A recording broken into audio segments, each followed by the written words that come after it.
नमस्कार दोस्तों, मैं हूं PM Agrawal. Target education classes में आपका हार्दिक स्वागत करता हूं। दोस्तों, आज लेकर आए हैं कक्षा 12 हिंदी साहित्य का नया सिलेबस 2020-21। यानी 2020-21 में होने वाली एग्ज़ाम में कितना सिलेबस हटाया गया है और कितना सिलेबस रखा गया है। तो देखते हैं इस बार होने वाली बोर्ड परीक्षा के लिए नया सिलेबस। तो जो तो जो सिलेबस हटाया गया है वो है माध्यमिक शिक्षा बोर्ड राजस्थान अजमेर परीक्षा 2021 के लिए हटाया गया सिलेबस। यानी 2021 में जो जो भाग हटाया गया है हमारी पुस्तक का काव्यांग परिचय का, वो यहाँ पर है। तो ये है कक्षा 12, ये हिंदी साहित्य। तो काव्यांग परिचय में सबसे पहले तो काव्य दोष कंप्लीट हटा दिया गया, पूरा का पूरा हटा दिया गया। काव्य दोष में से कोई भी प्रश्न नहीं आएगा, काव्य गुण रखा गया है। अब देखते हैं छंद। छंद में हमारा था जितने भी चैप्टर थे, जितने भी छंद थे, उनमें गीति का छंद, धूर्त विलंबित, वंशस्थ और कवित्व छंद हटा दिया गया और रखा गया उनमें हरि गीतिका, छप्पे, कुंडलियाँ, सवैया, ये रखा गया। इसके बाद में अलंकार। अलंकार में विशेषोक्ति अलंकार, दृष्टांत अलंकार और मानवीकरण अलंकार इस बार एग्जाम में नहीं आएगा। यानी काव्य दोष छंद में गीति का छंद, धूर्त विलंबित, वंशस्थ, कवित्व छंद और अलंकार में विशेषोक्ति, दृष्टांत और मानवीकरण अलंकार काव्यांग परिचय में नहीं आएगा। आगे है हमारी पाठ्य पुस्तक। यानी सरु से जो पाठ्य पुस्तक का नाम है सरयू, और सरयू से जो भाग हटाया गया है, सरयू में जो भाग हटाया गया है, यानी सबसे पहले सरयू का पद्य भाग देखते हैं। तो पद्य भाग में पाठ संख्या यहाँ पे लिखी है, शीर्षक का नाम है और कवि का नाम है। तो सबसे पहले पाठ नंबर 4 है, और पाठ नंबर 4 में शीर्षक यानी पाठ का नाम है प्रेम की पीर और उनका कवि है गणानंद। ये कविता हटा दी गई है। इसके बाद में पाठ नंबर 4 ऋतु वर्णन, कवि है सेनापति, और अगला है छठा पाठ गंगा स्तुति और कवि है पद्माकर। अगला अध्याय पाठ नंबर 12 किरण देनवे और विडंबनाएं, 2 कविताएं हैं और ये नरेश मेहता द्वारा लिखी गई है, कवि नरेश मेहता द्वारा लिखी गई है और ये हटा दी गई। यानी 2020-21 बोर्ड के एग्जाम में पद्य भाग में से ये सिलेबस नहीं आएगा। आगे देखते हैं सरयू का गद्य भाग से हटाया गया, सरयू के गद्य भाग से हटाया गया भाग। उनमें है पाठ नंबर 15 और पाठ का नाम है भारतीय संस्कृति जो निबंध है, इसके लेखक है गुलाब राय, ये नहीं आएगा। अगला पाठ नंबर है 19 में सेव और देव कहानी है जो अज्ञे द्वारा लिखी गई है। सच्चिदानंद हीरानंद वात्स्यायन अज्ञे द्वारा लिखी गई थी, ये कहानी नहीं आएगी। अगला पाठ नंबर 20 भक्ति आंदोलन और तुलसीदास, ये लिखी गई है रामविलास द्वारा का, ये भी नहीं आएगी।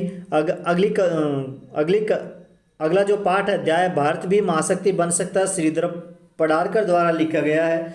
यानी ये जो शीर्षक है भारतीय संस्कृति सेव और देव, भक्ति और आंदोलन और तुलसीदास भारत भी महाशक्ति बन सकता है, ये गद्य भाग में से नहीं आएगा, ये गद्य भाग में से नहीं आएगा। इसके बाद में हमारी जो पुस्तक है दूसरी पुस्तक मंदाकिनी, उसमें से हटाया गया। इसमें से पाठ नंबर 4 जिसका नाम है हमारी पुण्य भूमि और उसका गौरवमय अतीत, ये एकनाथ रानाडे द्वारा लिखा गया था, ये भी नहीं आएगा। अगला है पाठ नंबर 5 रामकुमार वर्मा से बातचीत, सेवाल सत्यार्थी द्वारा लिखी थी, ये भी नहीं आएगी। अगला पाठ नंबर 7 सुभद्रा यानी संस्मरण माधवी वर्मा द्वारा लिखित, ये भी नहीं आएगा। अगला पाठ है यात्रा एक पावन तीर्थ की, यात्रा वृत्तांत डॉक्टर देव कोठारी द्वारा लिखी गई थी, ये चैप्टर नहीं आएंगे, ये पाठ नहीं आएंगे अब की बार बोर्ड एग्जाम में। यानी हिंदी साहित्य के बोर्ड एग्जाम 2020-21 में ये चैप्टर नहीं आने वाले। अब देखते हैं कि माध्यमिक शिक्षा बोर्ड राजस्थान में जो जो चैप्टर रह गए हैं वो कौन कौन से हैं। परीक्षा 2020-2021 के लिए संशोधित पाठ्यक्रम, यानी जो अब की बार 2021 के लिए पाठ्यक्रम रखा गया वो कौन कौन सा है। तो वो सबसे पहले देखते हैं काव्यांग परिचय में काव्य गुण का 1 प्रश्न जरूर आएगा और बड़ा प्रश्न आएगा। और है उसके बाद में छंद में रखा गया है हरि गीतिका, छप्पे छंद, कुंडलियाँ छंद, सवैया छंद अलंकार में रखा गया है अनयोक्ति, समासोक्ति, विभावना, प्रतीप, व्यक्तिरेक अलंकार, ये रखे गए। यानी दो अब की बार जो एग्जाम में काव्यांग परिचय में से इनमें से प्रश्न आने वाला है। तो दोस्तों काव्य गुण, छंद और अलंकार पहले हम वीडियो बना चुके हैं, इसमें पूरी डिटेल आपको दी है कि काव्य गुण क्या है, छंद क्या है, हरिगीतिका छंद, छप्पे छंद, कुंडलिया छंद, सवैया छंद, इनके अलग अलग उदाहरण देकर के समझाया गया है, तो आप वहाँ से देख सकते हैं। इसके बाद में है सरयू का पद्य भाग में से कौन कौन से चैप्टर रखे गए हैं। एक तो पहला रखा गया है दोहे और पद, ये कबीर द्वारा रचित है। दूसरा पाठ है मंदोदरी की रावण को सीख, यानी मंदोदरी के द्वारा रावण को क्या शिक्षा दी गई, तुलसीदास द्वारा रचित थी, ये भी रखा गया है। अगला है तीसरा पाठ दोहे रहीम के।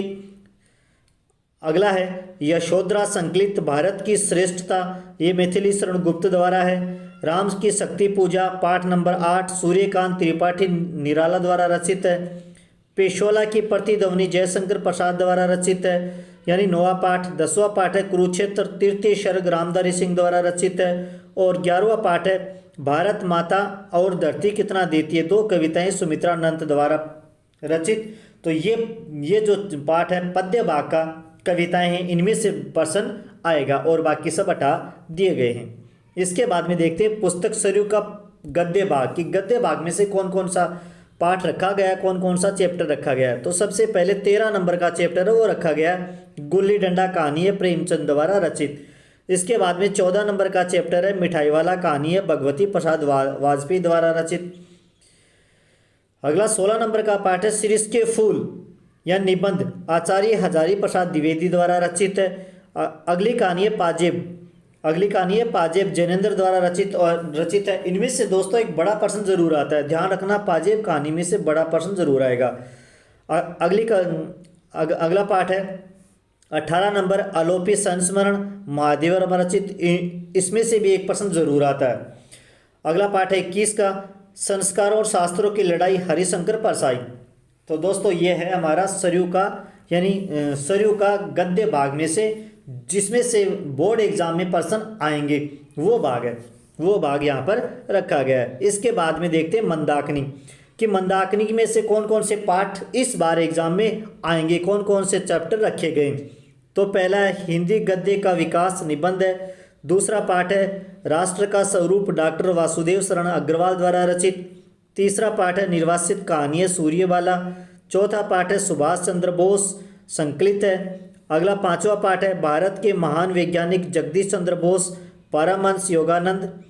छठा पाठ है भोर का तारा जगदीश चंद्र माथुर, भोर का तारा जगदीश चंद्र माथुर। इसके बाद में 7वां गेहो बनाम निबंध है रामवृक्ष बेनीपुरी द्वारा। तो ये पाठ ये जो पाठ बचे हैं, ये पाठ जो आपको दिखाई दे रहे हैं ये मंदाकिनी के हैं और इस बार बोर्ड एग्जाम में पूछे जाएंगे। अब देखते हैं कि बोर्ड एग्जाम में कोर्स किस प्रकार से डिवाइड किया गया है वो देखते हैं। तो परीक्षा 2021 के लिए संशोधित पाठ्यक्रम हिंदी साहित्य, आपका जो पेपर तो होगा हिंदी साहित्य का, समय होगा 3 घंटे का, प्रश्न पत्र होगा 80 नंबर का और सत्रांक होगा 20 नंबर का, टोटल होंगे 100 नंबर, पूर्णांक होंगे 100 नंबर। और इसमें से हिंदी साहित्य का संक्षिप्त इतिहास जिसमें है आधुनिक काल, हिंदी साहित्य का संक्षिप्त इतिहास की अलग से हमारी किताब है जिसमें आधुनिक काल पूरा दे रखा है, वो 16 नंबर के आएंगे और 16 नंबर का ही आता है। दूसरा भाग है काव्यांग परिचय, इसमें 16 नंबर के प्रश्न आएंगे। पाठ्य पुस्तक सरयू यानी प्रथम पुस्तक, इसमें से 32 नंबर के प्रश्न आएंगे। 16 नंबर के पद्य भाग में से, 16 नंबर के गद्य भाग में से, और अगली पुस्तक है द्वितीय पुस्तक यानी मंदाकिनी, इसमें से भी 16 नंबर आएंगे, 16 नंबर के प्रश्न आएंगे। अब देखते हैं कि प्रश्न के नंबर किस प्रकार से डिवाइड किए गए। तो सबसे पहला है हमारा खंड 1। खंड 1 में हिंदी साहित्य का संक्षिप्त इतिहास पुस्तक का नाम है, जिसमें आधुनिक काल के 16 नंबर के प्रश्न है। तो इसमें से 4 प्रश्न होंगे और चारों ही 4-4 नंबर के होंगे।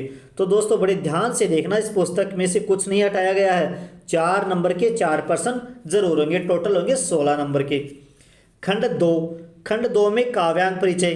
काव्यांग परिचय में काव्य गुण रखा गया है, काव्य दोष हटा दिया गया है। तो काव्य गुण में से 2 प्रश्न होंगे और एक एक नंबर के होंगे। छोटा सा प्रश्न होगा, एक एक नंबर के 2 प्रश्न होंगे। अगला है छंद। छंद में हरिगीति का छंद रखा गया है, छप्पे, कुंडलिया, सवैया रखा गया है। तो ये 2 प्रश्न होंगे, 2 प्रश्न होंगे और 3-3 नंबर के होंगे। तो कुल मिलाकर 6 नंबर के प्रश्न पूछे जाएंगे छंद में। तो ये हम आसानी से तैयार कर सकते हैं, क्योंकि हमने पहले वाले वीडियो में बहुत ही सरल तरीके से हरिगीतिका, छप्पे, कुंडलियाँ, सवैया ये बताया, तो आप वहाँ पर जाकर देख सकते हैं। अलंकार में है अनुक्ति अलंकार, समासोक्ति अलंकार, विभावना अलंकार, प्रतीप और व्यक्तिरेख अलंकार। इन अलंकारों में से कोई भी 2 प्रश्न पूछेगा और प्रत्येक प्रश्न 4-4 नंबर का होगा, यानी 8 नंबर के प्रश्न अलंकार से पूछे जाएंगे, जो बहुत ही आसान है, बहुत ही आसान है। इसे आराम से पढ़कर हम इस प्रश्न को सरल कर सकते हैं। और आपको ये बता दूं कि पढ़ने वाले बच्चे अक्सर इन नंबरों पर, यानी पुस्तक में जो अंक विभाजन कर रखा है उनके अनुसार ही अच्छी तैयारी करते हैं। तो आप भी इसके अनुसार ही अच्छी तैयारी करें।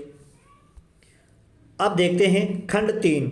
खंड 3 में पाठ्य पुस्तक सरयू है और सरयू में से 32 नंबर के प्रश्न पूछे जाएंगे। और किस प्रकार से पूछे जाएंगे, तो देखो, पहला प्रश्न होगा एक व्याख्या गद्य भाग से विकल्प सहित। विकल्प सहित यानी 2 होंगी, 2 में से 1 करनी होगी और वो 3 नंबर की होगी।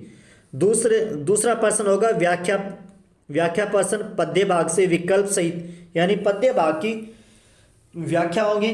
पद्य भाग में से कोई भी 2 व्याख्याएं आपको दे दी गई, दोनों में से 1 करनी होगी और ये प्रश्न होगा 3 नंबर का। आगे है 2 प्रश्न होंगे निबंधात्मक, एक प्रश्न पद्य भाग से और दूसरा प्रश्न गद्य भाग से। ये प्रश्न होगा 4-4 नंबर का, टोटल 8 नंबर के। इसमें भी विकल्प दिया होगा, यानी 2 प्रश्न दिए होंगे, 2 में से 1 आपको चुनना है, जो आपको अच्छी प्रकार से आता है, अच्छी प्रकार से लिख सकते हो, कर सकते हो, वो प्रश्न आपको चुनकर करना है। एक प्रश्न गद्य भाग से, एक प्रश्न पद्य भाग से। 2 प्रश्न होंगे और वो भी विकल्प सहित और प्रत्येक प्रश्न 4-4 नंबर का होगा। टोटल हो गए 8 नंबर। अगला हमारा होगा 4 प्रश्न लघुत्तरात्मक। 4 प्रश्न लघुत्तरात्मक, जिसमें से 2 गद्य भाग से और 2 पद्य भाग से। 4 प्रश्न होंगे और प्रत्येक प्रश्न 3-3 नंबर के होंगे। टोटल हो गए 12।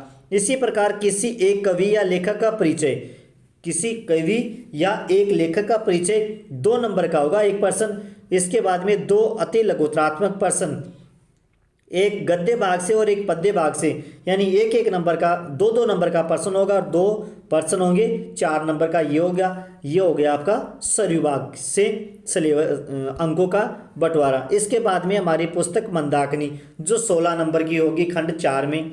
इसमें निबंधात्मक प्रश्न होगा विकल्प सहित, जो 4 नंबर का होगा और आपको बहुत ही आराम से इसको कर सकते हो। इसके बाद में 4 लघुत्तरात्मक प्रश्न मंदाकिनी के होंगे, जो 3-3 नंबर के होंगे। टोटल नंबर हो गए 12, यानी मंदाकिनी में से 16 नंबर के प्रश्न आते हैं, जिससे जो कहानियाँ हैं, निबंध है, इसको पढ़कर हम आसानी से प्रश्न सरल कर सकते हैं। तो दोस्तों, ये वीडियो आपको कैसा लगा कमेंट में लिखें, वीडियो को लाइक और ज़्यादा से ज़्यादा शेयर करें। धन्यवाद दोस्तों।